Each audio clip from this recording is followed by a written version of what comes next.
You're listening to the Options Insider Radio Network, the home of the Options Podcast. For more quality options programs, visit theoptionsinsider.com or search for Options Insider Radio Network in your podcast provider of choice. Listeners can also access all of our programming through our mobile app available in the iTunes and Google Play stores. Select programs are also available via live stream at mixlr.com/options-insider.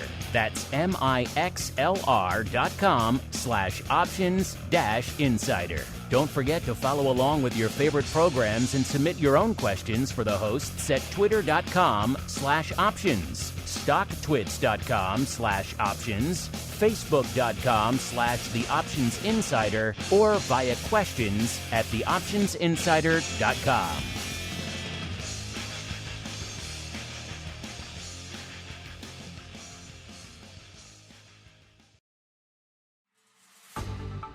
Welcome to Volatility Views, the premier program for volatility traders. Each week, we'll take a deep dive into the world of volatility with in-depth analysis, trading activity reviews, strategy breakdowns, cutting-edge education, and much more. We'll also bring you exclusive conversations with the traders, researchers, and asset managers who are reshaping the volatility landscape. If it involves volatility, then you'll find it on Volatility Views. And now, it's time to take a deep dive into the world of volatility. It's time for Volatility Views.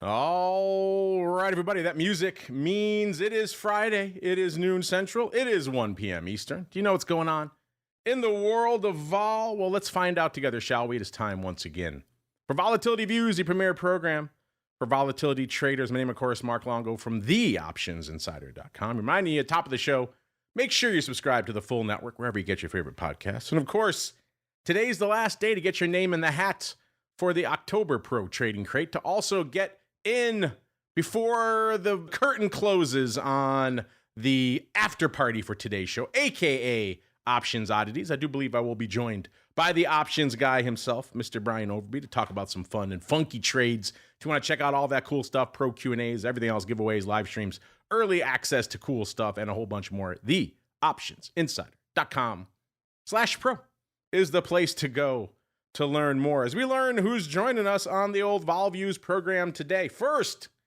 beaming in from the southern volatility mecca known as Austin, we are joined once again by the greasiest of meatballs. I could see he's taking my shaving habits to heart, a.k.a. Mr. Mark Sebastian from OptionPit.com. Mr. Meatball, welcome back to Volatility Views, sir. Yeah, Mark, happy Friday. Good to be here. Happy Halloween. Say Halloween. I can see that you're wearing the scariest costume I've ever seen.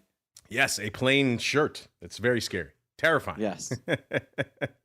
I'll be doing some fun, spooky stuff after the show. That's when we get everything set up for the kids to scare them, when we get the fog and the animatronics and some decorations and all sorts of fun. So, yes, no Thor today. Listen, I want everyone to be able to get out early so you can go enjoy all the spookage. You know what is scary is this rollover. S&P futures were up, 50 pre-market? We're now down on the day. Wild stuff. Despite those, blow the doors off earnings from Amazon and Apple somehow missing in China, but being up, it's now down on 15 cents, but pretty weird. Some might say spooky. Some might say good for a Halloween Spooktacular episode, which this is. It's been a while since we've actually recorded on Halloween proper, so that is always fun. Maybe we'll add a little bit of a spooky element to the volatility review. But before we get there, let's also be joined by, once again, the volatility man in motion. He beamed in from a taxi cab in New York a few weeks ago. Now he's beaming in from in transit between Chi-Town and Indiana, where we are joined once again by the mobile Dr. Vix, a.k.a. Mr. Russell Rhoads. Mr. Rhoads, welcome back to the show. We need a little tracker. Like, where is Russell today? Where are you? The little blue ball that all the people track me with in my family, because they set my phone up that way. I'm for those of you that are familiar with the middle of Indiana, I am driving by Fair Oaks Farms right now, which has bacon that's about the size of your thumb. It's like the best bacon ever. So I stop there every once in a while. So I'm about halfway from Bloomington to Chicago. I got to get on that front porch in my Frank the Bunny outfit and scare the bejesus out of some kids today. Nothing says volatility like bacon in Indiana, listeners. And nothing says a Halloween spooktacular like the Volatility Review. It's time to break down the latest developments in the volatility trading world. It's time for the Volatility Review.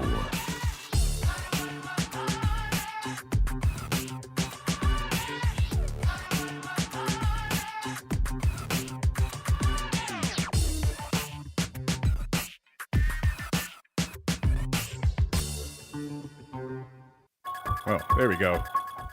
That's suitably a little bit more spooky, I think, for a Halloween spooktacular edition of the Volatility Review. Yes, we get to record on Halloween proper. That's always fun, listeners. And these markets, to Mark's point, are looking a little bit spooky. Dare I say it, a little bit blood red, listeners. If you've been hanging out in the Uncle Mike camp, you want naught but green on your screen. You want nothing but bulls out there. Well, we got a little bit of a mixed bag out there today.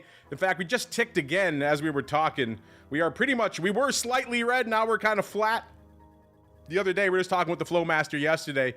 On the Fed day, the S&P ended up 0.004% down. That's how little it moved net on the day. So we are seeing some wildly quiet net days out here, especially a Fed day. It might be the quietest Fed day we've ever seen net. Obviously, intraday, we move more.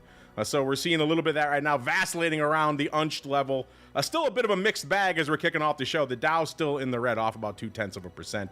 NASDAQ up about 0.4%. And our old buddy VIX Cash was hanging out at about a 17 3/4 right before showtime. That put it up about a point. It ticked up to about an 18 right as we were kicking off the show. So that puts it up about 1 1/4 points. Will we hang out at an 18 handle throughout the show? Will we retreat back down?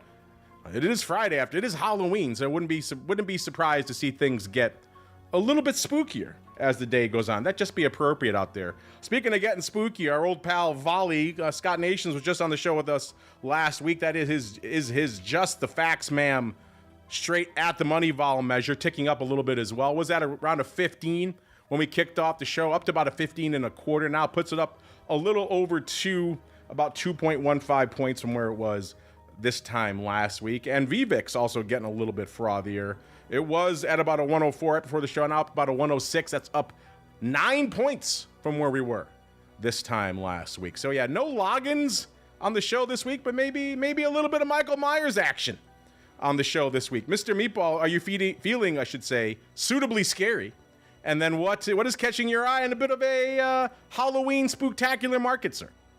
Yeah, like I said at the top, I'm surprised by how hard we've rolled over, and I'm wondering what exactly is pressing it. Even when we were still up, we've been slowly watching the VIX go up and up and up today. VIX is now back over 18 on really I didn't see any news. I didn't see a lot of anything, but S&P has gone from, a nice $50 range up 50 to now down flat and looking like it might roll over. I would not be surprised if we had 6,800 in the cards today. 6,800 going back the other way, listeners. We shall see out here as we keep on rolling out to the land of tasty bacon known as Indiana. Mr. Dr. VIX, are you feeling suitably spooky on this Halloween vol spooktacular? And what is catching your eye as the markets seem like they want to tilt towards the blood red today, sir? They're tilting toward the blood red. Well, things from this week. One, you mentioned that we had basically a lack of reaction to the Fed. I believe if you sold the one-day straddle using SPX in front of every Fed day this year, you would have made money. You'd be like 7 for 7 or whatever. That there has not been, we haven't had an outlier move on Fed day. I know it for a fact in NDX, and I'm pretty certain of it with SPX as well. So the option market I mean, how much more telegraphed does the FOMC need to be, I guess? I noticed on Wednesday morning I was doing. I've talked about this before about how at Kelley we do this market preview thing where I go around the state. I did the first one in Indianapolis, and I always like to talk about the what the odds are of the next cut, etc. And when I was speaking Wednesday morning, the odds. Oh, well, at the beginning of the week, the odds of a cut at the December meeting were pretty close to 100. They were around 85% when I was speaking Wednesday morning, and I didn't really have a good reason for that. And my understanding is that that number has approached 50, which may be influencing what's going on in the equity markets, but also may be a reason that we can't get VIX down and help people that keep buying those 14 and 15 puts make money. Those people are never going to make money. Let's just face it. That strike has gone to die all year, sir. But and it looks like the composition of the Fed's going to change after the December meeting, and a lot of the people that are getting ready to become voting members are not real wild about cutting rates right now. And as that realization gets into the market, higher VIX, lower stock prices. So that's my best excuse on that. We had noted, and I know I always jump ahead, and it drives both marks a little crazy, but we had been noticing that December contract not acting like it has in the past, and I do think that's Fed meeting related. Yes, it is. It is the Fed kerfuffle, as we put it here on the show. People are buying some upside in D's these days. Maybe we'll come back to that a little bit when we're breaking down the VIX options out there, listeners. But let's get out to the vol surface. Checking out our chat today. They can't believe I make my own fog. Did I admit that? Maybe I talked about that in the pro Q&A or something earlier this week. Yes, I do. I don't make it, but I realized if you want that nice low-hanging fog that I wanted, you have to chill the fog, which I did not realize. So I had to make my own fog chiller, which didn't really work out that well, but I realized, the professional grade ones that they have out there for theatrical purpose, they're, $500 to $1,000. I wasn't that committed to the bit, but I thought I'd make my own last year for a fun little project. It worked out all right. We'll see what I end up doing this year to spook the kiddies, but I digress. Let's keep the spookage going here with a little bit of vol surface talk, listeners. And no surprise, we just reacted a few minutes ago just to keep up with the ever-changing vol surface out there. And again, no surprise that we're looking a little bit firmer this week than we were last week. Both the NOVE and DEES futures are up right around the ballpark of 0.75 of a point. So that's kind of interesting in and of itself. Kind of moving in lockstep. As we ran this, the cash was a little bit north of 1804. We had the NOVE future 1938. The DEES future 20.06 to be precise. And then as we've seen for a while, we kind of drift up to the 22 handle. We get there around April of next year. Then we kind of sit there. You vacillate between 22 and about 22, and it looks like 22.40 is the highest we get. And that's all the way out to July of next year, which might as well be an eternity. At that point, you're talking about midterms and all kinds of other things on the horizon. Summer doldrums for vol, so who can even think that far ahead? But nonetheless, that's what they're pricing out there in the curve. Mr. Meatball, I neglected to ask you about the Fed this week. I think Russell's point is a valid one. This might be the best you've ever done if you sold an at-the-money straddle on Fed Day. And you had to sweat a little bit, but you got there by the end of the day. Literally unched. I don't know if I've ever seen that on a Fed Day before, which is kind of wild. So what are your thoughts on the Fed action or perhaps inaction that we're seeing? And then B, what's catching your eye on the vol surface, sir?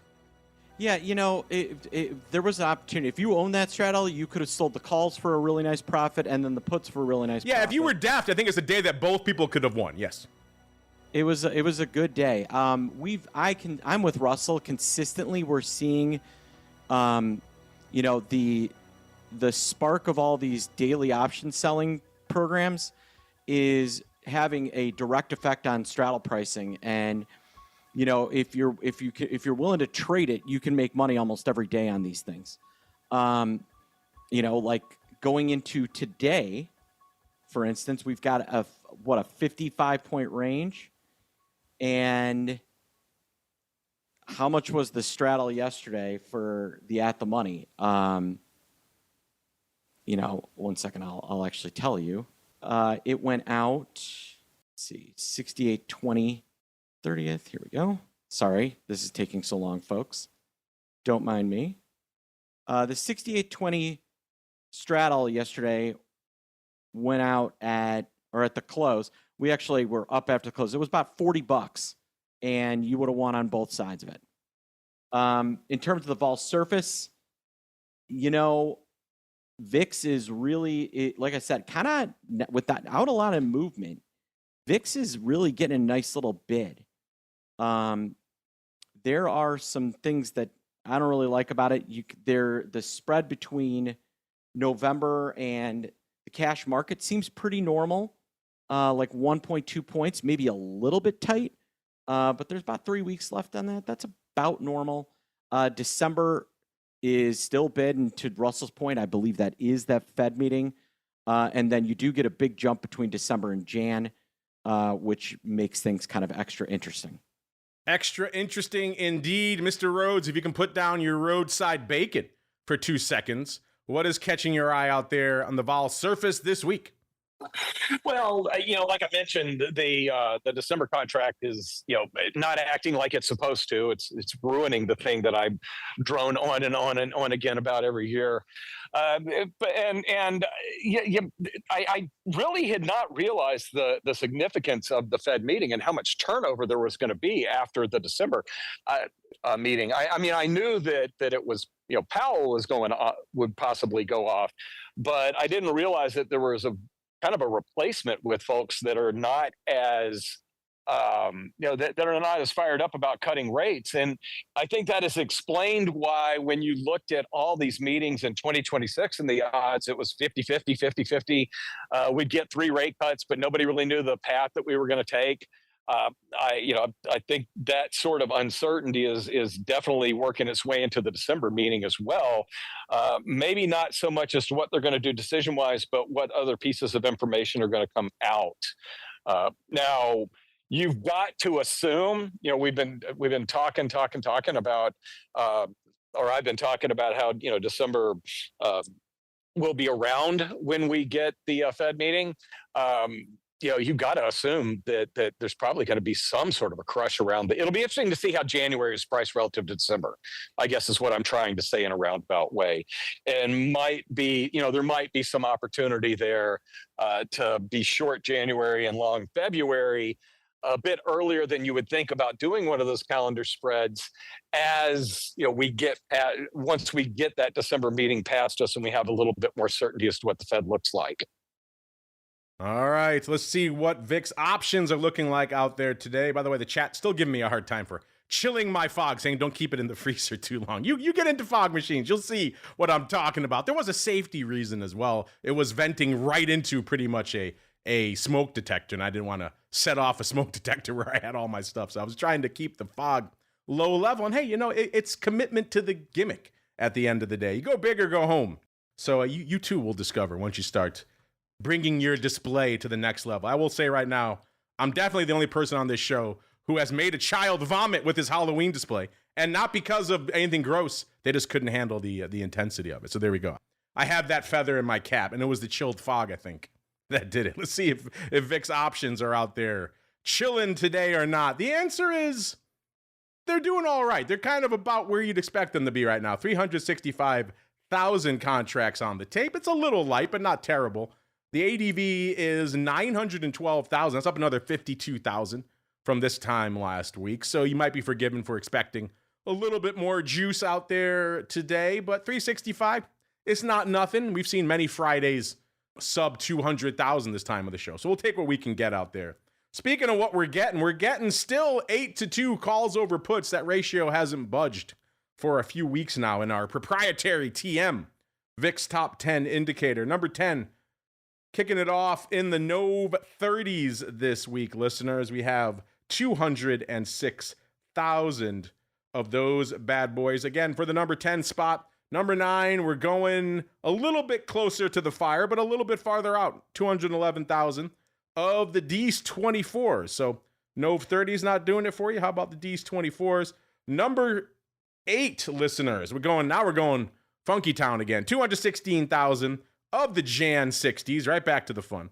Number 7, our first of 2 puts in our top 10 this week, 238,000 of the Nov 16 puts. Number 6, 242 of the Feb 47 halves. Yeah, this 47.5 strike is kind of like the polar opposite of the 15 puts. There's obviously a lot of attraction to the 15 puts, and clearly someone in particular with some size capital has a lot of attraction to that 47.5 strike. There's size OI and has been pretty much every month this year, all the way going out to February, and I believe they've added April to the mix now as well. Not enough to make it into the top 10, but they're still there. Number 5, 243,000 of the Nove 25s. Number 4, our second and final put in the top 10 this week. We've got 263,000 of the Nove 15 puts. Once again, people will not give up on that strike. Yet to pay off once this year, but hey, you do you out there, listeners. Number 3, 269,000 of the Nove 47 halves. Number 2, these have been hanging out for a while, 292,000 of the D60s 6Os. And the number 1 size position in VIX options right now, 293,000 of the Nove 35. So you got a little bit of something for everyone in the top 10 this week. And you know what? This next segment is something for no one, unless you are a true weirdo, because it is time for Russell's Weekly Rundown. Now, Russell's Weekly Rundown. Now, Russell's Weekly Rundown. All right, Mr. Rhoads, I know you are busy munching bacon while on the go, so I don't know how much time you had to compile your typical dense list, but what do you have for the folks this week, sir? Yeah, and I've got the list compiled. I just because I'm on the road, I wasn't able to upload it for you. But starting out on Monday, and boy, do we got some silly. I almost feel like we need to change this to Russell's weekly silly trades or something along those lines. Because man, there's some silly ones. And oh boy, do I have an update. Hold on to your hat. We got to talk about them 200 puts as well. And it's actually a new trade using those options. So that's the teaser that's going to keep people around as I talk about on. That's quite a tease. I was going to leave the show, but now I'm going to stay around for the rest of this segment. So on Monday, an okay trade, kind of opposite of what I normally do for expiration trades, but with VIX at 1565, somebody bought 300 of the October 29th, 12.5 puts. They paid 365. The break even on those was 1605. VRO was 1653. So they made a little bit off of those. Also on Monday, there was a seller of 2,900 of the November 11th 18 puts. They sold them at prices between 170 and 175. VIX was around 16 when they did that. And then finally, another Monday trade. We had somebody that bought 2,600, and they're not going to be happy about this trade. Bought 2,600 of the November 5th 15 puts, not the 5 puts, the 15 puts, and paid a dime for them. We ain't drifting down there before November 5th. Most likely not. You never know. I should stop saying blanket statements like that. On Tuesday, VIX at 1609, we had somebody, I like this trade. Somebody bought the November 26th 20 calls for $1.25, sold the 30 calls for 56 cents. Net cost there of 69 cents. This was 2 minutes before the regular close, this next trade. And I think it's a fly that we talked about before, and I couldn't find it, but Mark Longo, you have great memories on these things, but I remember Mark Longo and I talking about a fly a few weeks ago. I think this might be the exit on it. I do recall a fly. I don't recall the strikes off the top of my head. Just before the close on Tuesday, with options that expired on Wednesday, somebody sold 300 of the 17 puts for 50 cents, bought 600 of the 16 puts for 4 cents, and ended up finishing off that trade by selling 300 of the 15 puts for a penny. They took in 47 cents per fly. I don't remember what they paid for it. They took in 43 cents per fly. I don't remember what they paid for it. I feel like it might have been in the 20 to 30 cent range, but I just could not find the history on it. Wednesday, I've come up with a new phrase, the risk manager specials, and we've got a few of these. On Wednesday, somebody sold 200 of the November 26, 33 calls for 58 cents and bought, this is the risk manager special, bought the 100 calls for 8 cents to guard against unlimited losses, I guess. They took in a credit of 50 cents on that. Thursday, somebody sold with VIX at 1730. Somebody sold 100 of the November 26, 35 calls for 52 cents and bought the 80 calls for a dime, 42-cent credit. Same, it's got to be the same trader, but different time of the day. Somebody sold 100 of the December 3rd 35 calls for 65 cents and bought the 80 calls for 12 cents, so 53-cent credit. Again, how much protection you're really going to get? Even if spot VIX is up to 80, do you think you're really going to be able to sell those long calls for much of anything at all? And then today, best trade that I've seen today, somebody bought 124 of the November 26th 18 puts for $1.46, and they sold the 15 puts for 18 cents, net cost of $1.28. We've had several VIX settlements under 16.5 or so. So, I feel like that probably is a fairly smart trade. And then the open interest on the DEES 200 puts has gone up. And there were two different trades last week. On Monday, somebody bought 242 of the December 200 puts for $180 each. So they got a 20 break even on that. And then on Tuesday, this is where things get kind of fun. On Tuesday, somebody bought 65 of the DEES 200 puts for $179, let's say 75 to make the math easy for me. They bought those and they combined them with selling the 10 calls. They did a synthetic short using those. The break even on the synthetic short is 1964. It turns out somebody bought the futures at the same time for 1918. They locked in an arbitrage profit of 46 cents. Go, great for them. Now, I don't know if that's a good use of the capital or not, but so somebody added to them, and then somebody else added to them, but did a synthetic added to just the long position that wasn't combined with anything. But then somebody found a synthetic trade and basically bought the futures for 1918 and got a synthetic short futures position for 1964. I don't hate that. I mean, it's a lot of, as you mentioned, it's a lot of capital to put to work to make 48 cents. But at the end of the day, 48 cents is 48 cents. So yeah, you can't get mad at that. It's the best use case we've seen so far of these ridiculous. At least we found the other leg now. We always knew there had to be another leg floating around. But I do think we have created a monster here, Mr. Rhoads. This is definitely our fault. People are piling into this strike since we spotlit it. So clearly it's on us for creating monsters. Now they're all going the most capital inefficient way possible to trade VIX. Why trade puts for 20 cents or $1 when you could trade them for $200? Yeah, I mean, we need option. We need option insider T-shirts that say, "Ask me about my VIX 200 puts." I think we'd sell at least 2 of those. I'd buy one. You buy one. I don't know if Mark would buy one. He might be on the fence. I don't think Mark would buy one. Yeah. Mr. Meatball, you down with a little 200 put action, sir, in VIX? Oh yeah, I mean, that's actually all me.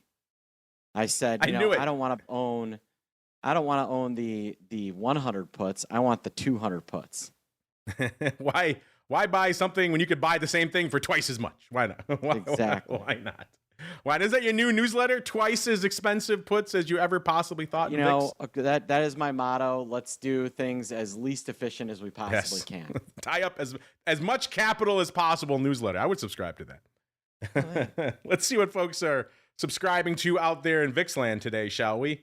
By the way, our chat's asking me if I go all out for Halloween, but then give the kids Tootsie Rolls. Do I look like that guy? Am I the guy who's giving out like Tootsie Rolls and an apple? No, you make it all the way through my displays. You're getting full size. I'm a full size guy. You make it through my displays and my chilled fog.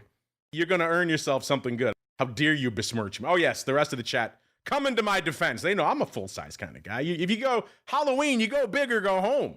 It's the mother of all holidays, but I digress. Let's go out to VIX land. Looks like VIX is starting to wake up. I wanted to buy it a little time to hit the snooze button on the alarm, and it seemed like it worked because VIX has jumped up again since I just talked about it a few minutes ago. It's up to 432,000 contracts. It looks like what they added to the pile since we last checked in on a few minutes ago. Somebody came in and scooped the NOV 3035 vertical for 17 cents. Looks like they did it around 20-odd thousand times. Kind of a bit of a weird one. You know me, I'm not really a fan of kind of tighter upside verticals in VIX. I don't think you get a lot of bang for your buck. I mean, it is not much of a buck. It's only 17 cents. But we thought we'd put it out to you folks. Do you like that, or is it just a meh? You shrug your shoulders. I'm kind of leaning towards the latter, but we'll let you know what you folks decide. We just put that out there a few minutes ago. But again, 432,000 contracts on the tape. Outside of that, maybe meh vertical. We got the Feb 22s for number 3 going up about 21,000 times. Number 4, 20,000 of the DEIS 15 half puts. So they're trying to be clever. They know the 15 puts don't work. Maybe they'll try the 15 half puts. Spoiler alert, they tried that in August. They tried that in September, and it didn't work. So just in October. So just bear that in mind. And then number 5, 16,000 of the NOV 16 puts. Let's keep going out to yesterday. Yesterday, a little bit more action on the tape. 927,000 contracts on the tape. The big dog out there yesterday. Another interesting one, getting back to kind of a point we've been discussing on the show here for a while now. Just exactly what is up with December vol this year. Because normally that's the time of year where you want to watch it go to die and you want to put on puts and fade it and get short and everything else. But this year there are some question marks, including, as Russell alluded to earlier, the Fed uncertainty. So maybe that's what's behind this number one print yesterday. 151,000 of the DEIS 33 calls. That was all opening paper for about 90 cents. Another interesting one. So we thought we'd put it out to you folks. Are you down with buying upside in December, or are you sold to you? So, and 40% of you said you wanted to buy those.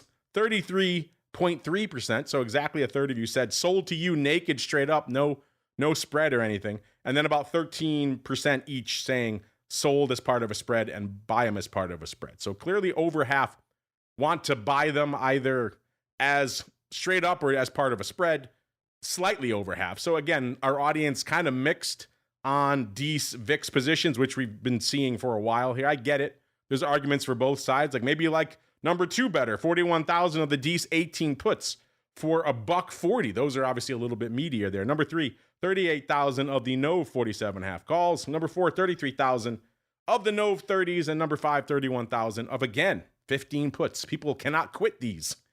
31,000 of these bad boys. If you're wondering, 21 cents is what they were trading for yesterday. Wednesday, the day that VIX forgot, even though, again, getting back to Fed day, this is one of the more anemic Fed days we've seen net movement-wise, volume-wise. None of the major indexes even hit their ADV.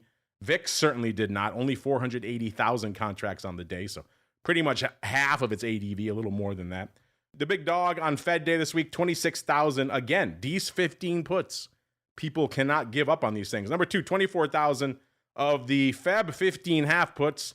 Number 3, 23,000 of the Feb 25s. No, excuse me, no, not Feb. These are all NOV, but NOV 15 half puts and NOV 25s. Number 4, 20,000 of the NOV 16 puts. And number 5, about 20,000 as well of the NOV 17 puts. Tuesday, a little bit more paper. Usually, that's kind of a lighter day. Everyone's waiting for the Fed the next day, but 701,000 contracts on the tape on Tuesday. The hot option out there, 75,000 of the Feb 50s. In fact, looks like there was a Feb 50-60 vertical going up 75,000 times on Tuesday. So that kind of saved the day. That's 150,000 contracts right there. Otherwise, you're a little bit north of 500,000 contracts, which is kind of a light day. If you're wondering, looks like they bought it for about 19 cents. Actually, I take it back. Looks like they might have sold this for, yeah, they did sell it for 19 cents. They sold the 50s for 78 cents, and they bought the 60s for 59 cents. So we don't see a ton of that aggressive vertical overwrites in VIX. So kind of interesting, 50-60 either way, 75,000 times. Number 2 position, number 3 overall, 40,000 of the NOV 50s. Number 4, 22,000 NOV 18 half puts, and number 5, 18,000 of the Nove 20s. Monday, 776,000. Is your Huckleberry out there on Monday? The hot option on Monday, 81,000 of the Dees 25s, the Christmas appropriate Dees 25s. We had a flash poll about that as well. They went up 80,000 times. We were talking about these on the Monday option block show.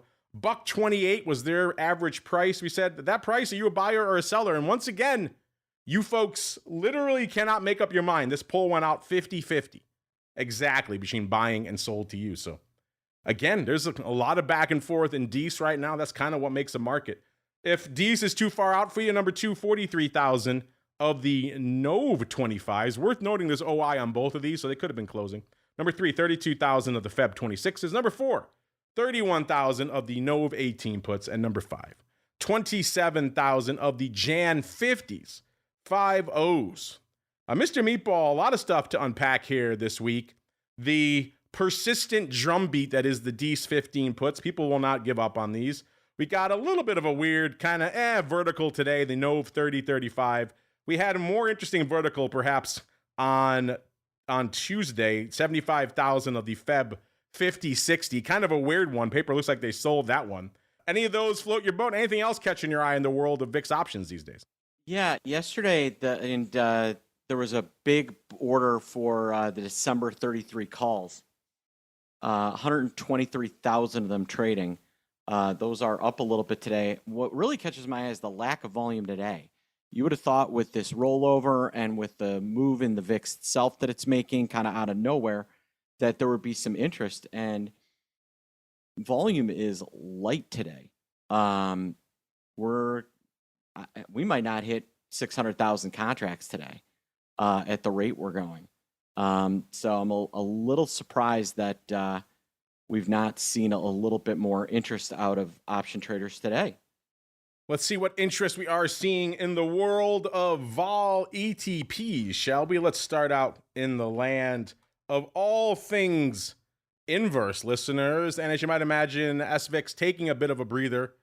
I was saying last week I was back in the overwrite game, and that is still the case right now. So that's looking pretty good as SVIX back down to a 19.5. That puts it down exactly a point from where it was this time last week. Once again, SVIX not really able to bring the heat from a options volume perspective.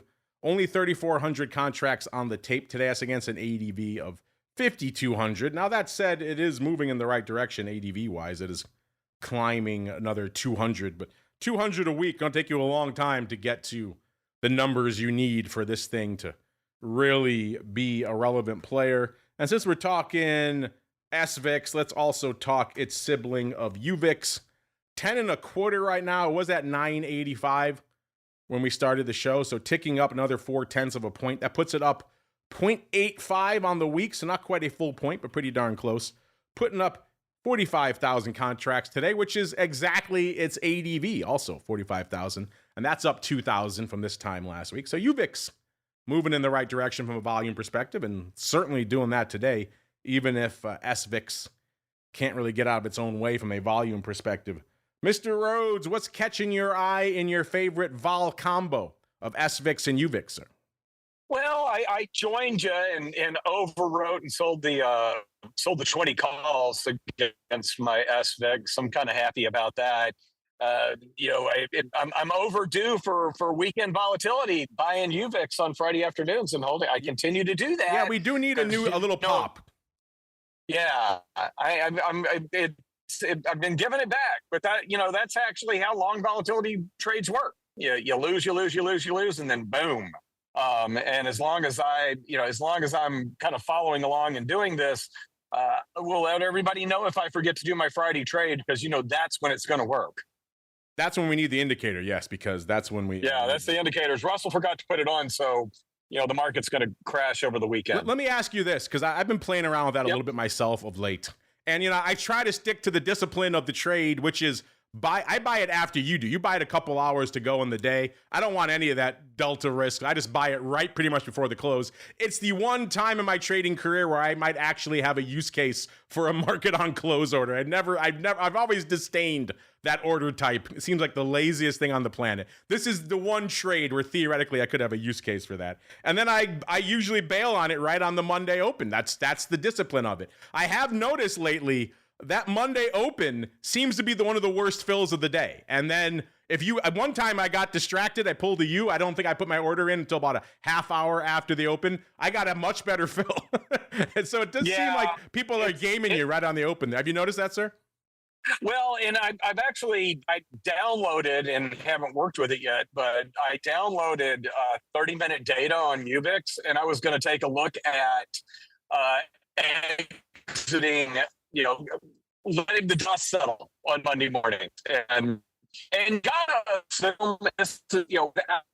numbers, but just from the markets for a long, long time, that if we do have a volatility spike over the weekend, that UVIX is not going to, open up on the high and just go down.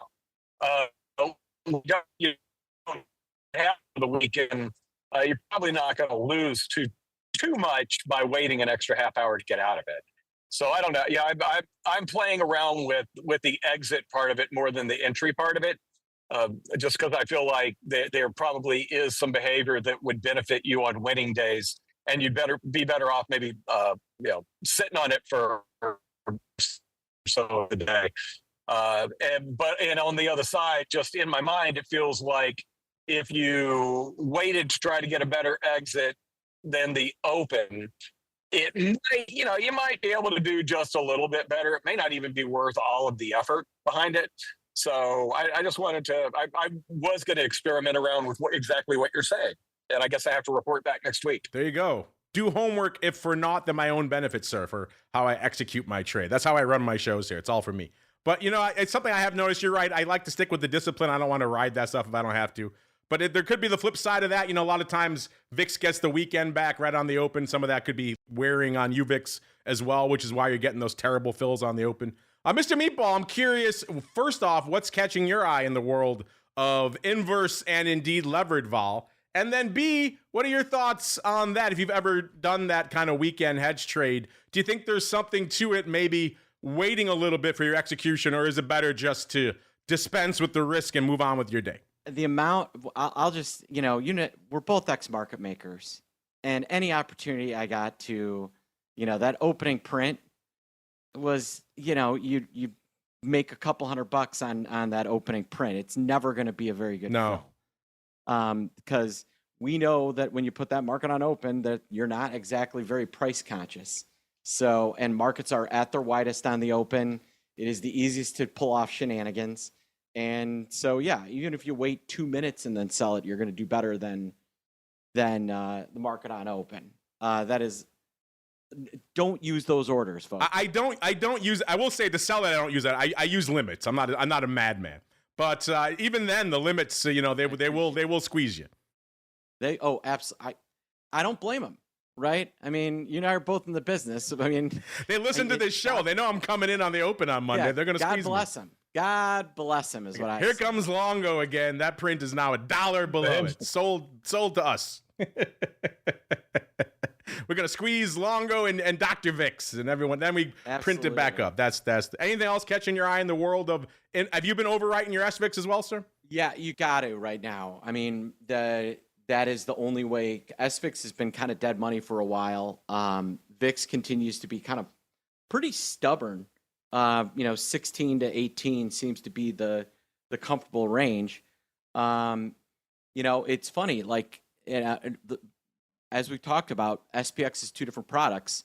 The near dated stuff is way too cheap. The long dated stuff is way too expensive. And, VIX has been trading at a nice premium to realized volatility, despite, all the movement out of the S&P, because, by the end of the day, the S&P really has not been moving that much. ATR is about 71. So call that about a 17 VIX. So VIX pretty fair value. Yeah, these ETPs, they've just been kind of spinning their wheels. Really, the selling premium on those has been the play for the last few. Throughout October 10th, it's been that's been your play, selling premium. Yeah, especially you're right. The SVIX seems to have plateaued around 21.5, 22 about a month ago, and it just kind of tilts at it and comes back down multiple times. So you're right. If you have not been aggressively overriding, or maybe just sold it back then and been waiting for it, and you've been kind of wasting or spinning your wheels at least. Are you spinning your wheels in UVXY and Russell's beloved VXX? Let's find out.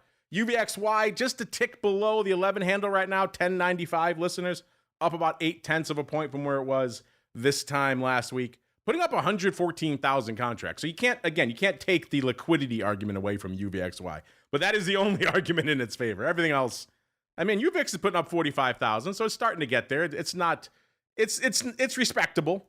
The ADV in UVXY is 136,000. That's pretty impressive, up about 3,000 from this time last week. And Russell's beloved VXX, 34.5, up 1.5 points from where it was this time last week. 31,000 contracts on the tape today. The ADV actually moving in the wrong direction, down 1,000 to 41,000 a day from this time last week. Mr. Rhoads, anything catching your eye in UVXY or your beloved VXX, sir?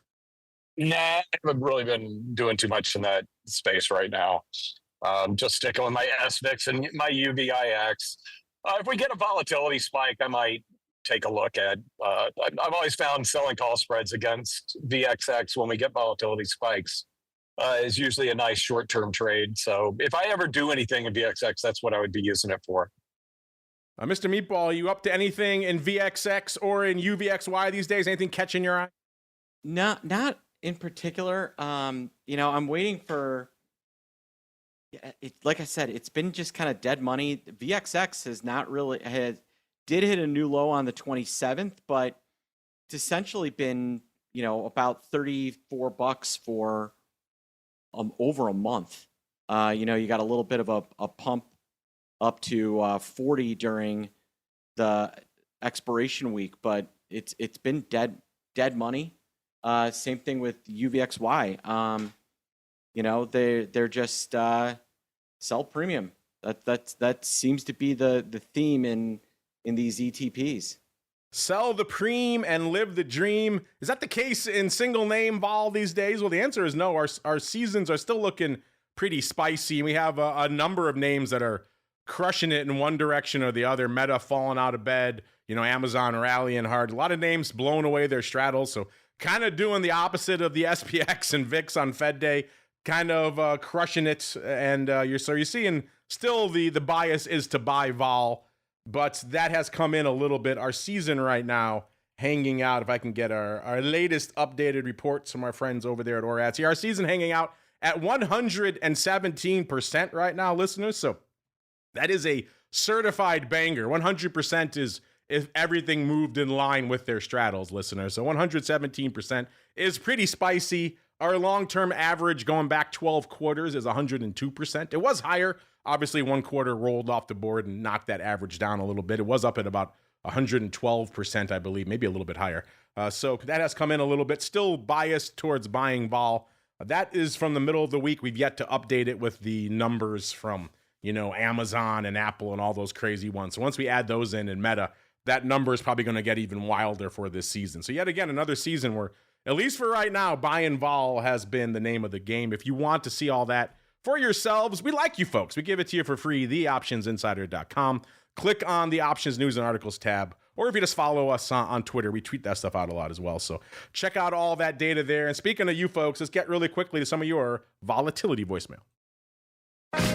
It's time to share your thoughts and opinions with your fellow volatility traders. It's time to check the volatility voicemail. Make your voice heard by dialing 779-669-4VOL. Posting a comment on the optionsinsider.com, sending an email to questions@theoptionsinsider.com, or posting your questions to twitter.com/options. or facebook.com/The Options Insider. All right, everybody, welcome to the Vol voicemail. I'll get your thoughts on our questions of the week and our flash polls right now. Our chat's having a good time. They're saying that's a hell of a Halloween spooktacular. Well, thank you. They're saying they like the UVIX tips and chilled fog. It's a hell of a show. So yeah, you're getting all the tips here. How to chill your fog, how to execute your UVIX. Name me another show on the planet that's hitting you with both of those. The answer is none. Right now, you folks are shrugging your shoulders at that VIX no vertical. Yeah, I kind of am too. I give it a and that's pretty much what you folks are voting for. About 2/3 are shrugging your shoulders. You're like, I guess there are worse ways to pay 17 cents, but there are also better ways. And then only about 1/3 of you want to buy that bad boy. So I can't really fault you for that one. I already told you about some of the other ones we had going on in terms of the flash polls for VIX. A lot of those going on throughout the week. So yet another reason you should be following us over there on the old Twitters. But our big question of the week, and I know Mr. Rhoads will have some thoughts about this because he's been heavily short this market for a while. But it came up in one of our I think it was a pro Q&A this week, the discussion about the PE of the S&P. Not something we talked about in a while, kind of an old school bit of fundamental analysis. But, the long-term average for that PE, somewhere around 15 to 16, somewhere in that ballpark. When things start getting north of 20, maybe 25, people start getting a little bit spooked in terms of valuation. Well, we're well past that now. We blew through 30, I think it was in August. And depending on how you measure it, it could be north of 31, maybe even 32 right now. So PE getting a little bit lofty, and a couple other warning signals to add in there. The last 2 times we saw PEs at this level or above, listeners, and I emphasize above because they got even higher in the great financial crisis because earnings were non-existent. But the great financial crisis and the dot-com bubble, the last 2 times we really saw PEs at this level or above. So not exactly a case for the bulls, but we thought, you know what, we put it out to you folks. What do you folks think at the end of the day? Gave you 4 choices. Do these lofty PEs concern you? Yes, they do. This is crazy. Or no, who cares about PE? Doesn't matter anymore. Or no, because AI changes the game, productivity gains, all that stuff. Or you're liking this rally, but you're a little bit nervous. You're whistling past the graveyard. Mr. Rhoads, we'll start with you. I have a feeling I know where you're lining up, but what is your vote? Where do you think our audience is lining up right now, sir? Well, it's kind of funny you bring up the PE thing because it was we discussed it heavily as we formulated what we were going to say on our road show, and I had somebody scream at me, so I hadn't been screamed at like that since I was a Yellow Jacket CME group. PE brings out the interesting folks, yes. Yeah. So what we're focusing on as far as overvaluation, and it's kind of the same story, is the Shiller PE, which is smoothed out over time. And when you smooth it out over time, it actually eliminates that 2020 spike. But it did run up to around 44 in 1999. And it's above 40 right now. However, it got above 40. It was above 40 for easily 2 or 3 years before we finally got the sell-off. So, and when I got asked about this in our presentation on Wednesday, I basically said that, the valuations are very high. But for those of you that were alive and can remember this, in 96, Greenspan used the phrase irrational exuberance to talk about overvaluation. And we remained overvalued for another 3 years. So we're overvalued. That's not my major concern. I think valuation will help if you've got a short position and you're hoping for a nice dramatic sell-off. But I feel like there's some other catalysts that really could get us going to the downside. And the valuation part would just add fuel to the fire. That's true. PE, a bit of a lagging indicator. Do you think our audience is spooked by it or not, sir? I don't think they're spooked by it too much. Momentum trumps PE. How's that? There is, and you don't want to get too heavily in front of that momentum. There is certainly something to that. Mr. Meatball, same question to you, sir. Are you do you think our audience is spooked by this, and are you spooked by this? No, they're not, and no, I'm not either. That was a long build up to a no. was expecting some deep treatise. No was the answer. I like it. All right, there we go. No is the answer. And you think the audience is going that way too? Yes. All right, let's see. What is our audience up to right now? I just had it up in front of me. Here we go. 50% say yes, they are spooked. This is crazy. 22.5% say no, they don't care about PE. 15% say no because AI is changing the game. So obviously 37.5% if you add those two together. And then 12.5% say they're spooked, but they're still long. They're kind of whistling past the graveyard. At Options is the place to go to make your voice heard as we go into the crystal ball. It's time to peer into the future and reveal what the volatility gods hold in store. It's time to look into the crystal ball. All right, everybody, welcome to the crystal ball, the portion of the show where we break down what we're seeing for the rest of this week and what we're predicting for vol next week. Last week on the show was myself, it was Dr. Vix, it was the Meatball, and it was Scott Nations from Nations Indexes. And I was the highest on the board at a 1683, and I was not sufficient. We are at right around an 18 handle. By the way, end of the show, Dow off slightly, S&P up slightly, and NASDAQ up about 0.5%. So we're still hanging out in that mixed category, listeners. And VIX Cash flirting with the 18 handle pretty much exactly. Let's see, where are we right now? 1803. So yeah, no 18 handles on the show last week. I was the closest at 1683, so I was 1.2 points away. The Meatball was feeling palindromic downside, 1441. Russell was at, or I should say Gretchen was at 1655, and Scott was at a 15.5 in VIX. He also predicted Volley at a 12.5, which is north of a 15 now, and Taildex sub 15. So no joy for any of us, which means I guess I was the closest. So tell you what, I'll be nice. I'll let the Meatball go first because I know he's got stuff popping off here. Mr. Meatball, what are you feeling in the palindromic nonsense for next week? And then where should folks go if they want more nonsense in their lives? Yeah, I'm going to say 1551 this week.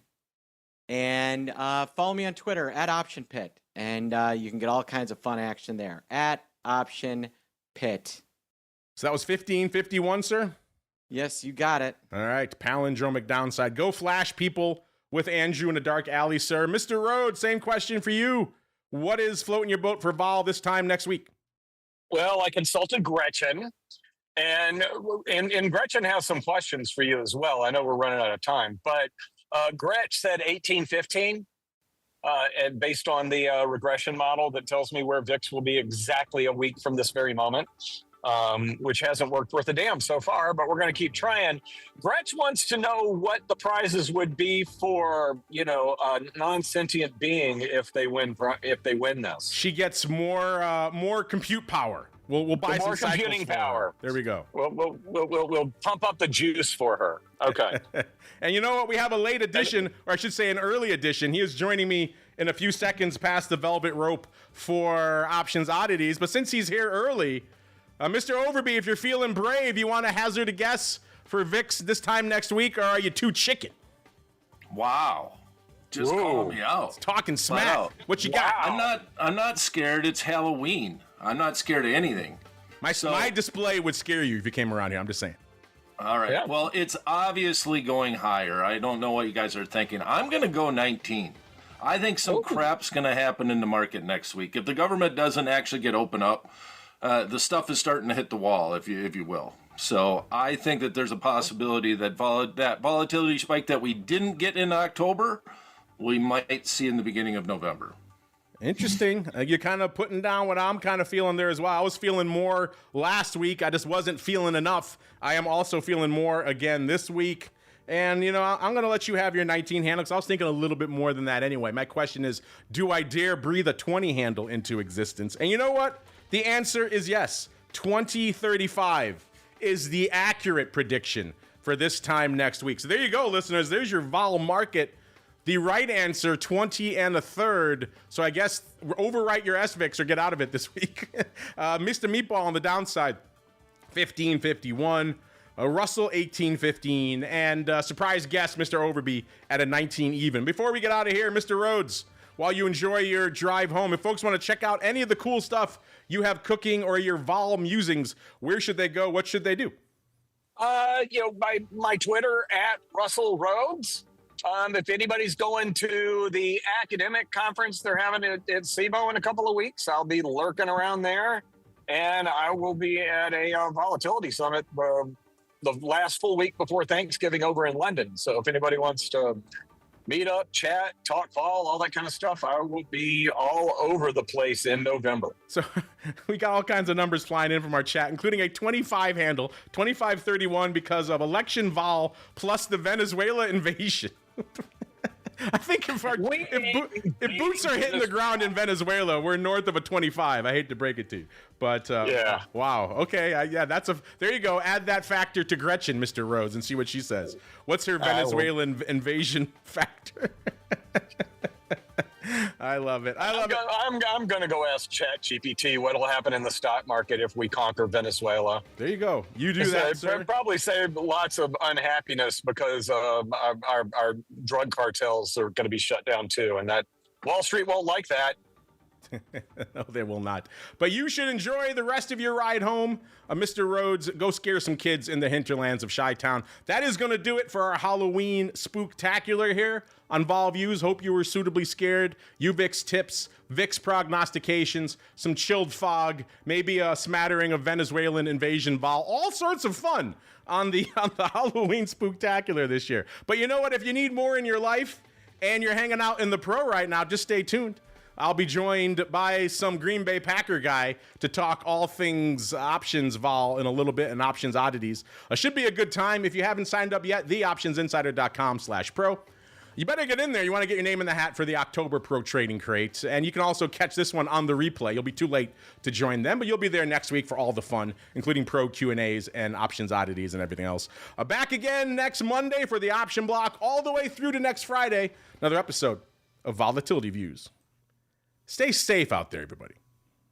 You're listening to the Options Insider Radio Network, the home of the Options Podcast. For more quality options programs, visit theoptionsinsider.com or search for Options Insider Radio Network in your podcast provider of choice. Listeners can also access all of our programming through our mobile app available in the iTunes and Google Play stores. Select programs are also available via live stream at mixlr.com/options-insider. That's mixlr.com/options-insider. Don't forget to follow along with your favorite programs and submit your own questions for the hosts at twitter.com/options, stocktwits.com/options, facebook.com/theoptionsinsider, or via questions at theoptionsinsider.com.